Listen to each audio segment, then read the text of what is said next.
मुख्यमंत्री भूपेश बघेल ने रविवार को आकाशवाणी से प्रसारित रेडियो वार्ता लोकवाणी की 24वीं कड़ी में नव छत्तीसगढ़ और न्याय के 3 वर्ष के विषय पर आमजनों से चर्चा कर जय जोहार के अभिनंदन के साथ की। तो आइए जानते हैं कि आखिरकार मुख्यमंत्री भूपेश बघेल ने लोकवाणी की 24वीं कड़ी में क्या कहा।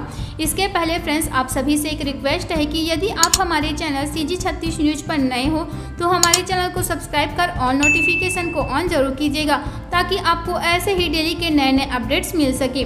तो मुख्यमंत्री बघेल ने कहा कि इन 3 वर्षों में छत्तीसगढ़ राज्य को अपनी वास्तविकता छत्तीसगढ़िया पहचान दिलाते हुए विकास और न्याय के नए प्रतिमा स्थापित किए गए हैं। साथ ही उन्होंने कहा, इसमें हमारे पुरखों ने छत्तीसगढ़ राज्य के लिए जो सपने देखे थे वो भी हमने पूरे किए हैं। वहीं मुख्यमंत्री ने कहा कि मेरे 3 साल की सबसे बड़ी सफलता तो यही है कि आप लोगों ने अपने अधिकारों को, अवसरों को और वास्तविक तरीके को स्वयं महसूस कर रखे हैं, साथ ही सच होते देखे हैं। तो खुशी मुझे इस बात की है कि मैं सार्थक बदलाव करने में सफल हुआ हूं।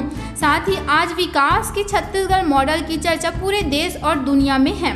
इस बात की मुझे विश्वास है कि जब हम अपने पुरखों के रास्तों पर चलते हैं और पुराने मूल्यों से छेड़खानी किए बगैर सुधार के साथ आगे बढ़ते हैं तो हम सफलता के शिखर पर पहुंच जाते हैं, ऐसा मुख्यमंत्री भूपेश बघेल का कहना है। लोकवाणी की 24वीं कड़ी में भूपेश बघेल ने कई मुद्दों पर चर्चा की है, जो कि हम आपको पूरा डिटेल में बताने वाले हैं। तो आप इस वीडियो को पूरा एकदम लास्ट तक वॉच जरूर कीजिएगा, बिल्कुल भी स्किप ना करें।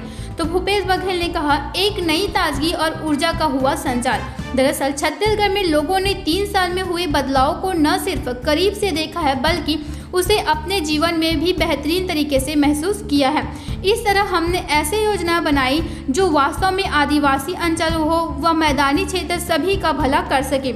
लोहंडीगुड़ा में जमीन वापसी के साथ आदिवासी और किसानों के लिए न्याय का आगाज हुआ। साथ ही निरस्त वन अधिकारियों द्वारा दावा समीक्षा से हजारों निरस्त व्यक्तिगत दावाओं को वापस भी लाया गया। साथ ही उन्होंने कहा कि हमें खुशी है कि अब तक 22 लाख हेक्टेयर से अधिक भूमि आदिवासी तथा परंपरागत निवासियों को दी जा चुकी है, जो कि 5 लाख से अधिक परिवारों के लिए आजीविका का जरिया बन गया है।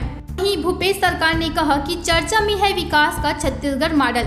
जी हां, मुख्यमंत्री भूपेश बघेल ने कहा कि छत्तीसगढ़ मॉडल वास्तव में सहभागिता है, समन्वय, सर्वहीन, अपनी विरासत का सम्मान करते हुए सभद्राव के साथ मिलजुल कर आगे बढ़ने के विचार से प्रेरित है।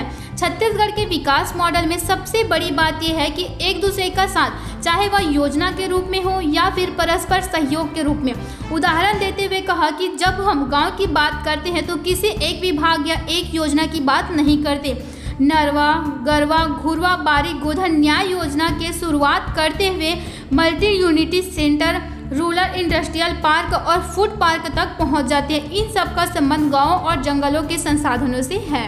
उन्होंने कहा कि औद्योगिक विकास में भी रफ्तार बढ़ाए गए हैं। छत्तीसगढ़ ने 3 वर्षों में यह साबित कर दिखाया है कि छत्तीसगढ़ के लोगों को सिर्फ अपने राज्य में ही नहीं बल्कि पूरे देश में नई और सही सोच के साथ काम करने वाले लोगों के रूप में पहचाना जाए। तो दोस्तों, ये रहा CM भूपेश बघेल के लोकवाणी की 24वीं कड़ी की चर्चा। तो इस पर आपका क्या ख्याल है दोस्तों, आप हमें कमेंट करके जरूर बताइए। साथ ही अगर वीडियो अच्छी लगी हो तो वीडियो को लाइक एंड शेयर करना ना भूलिएगा। Thanks for watching.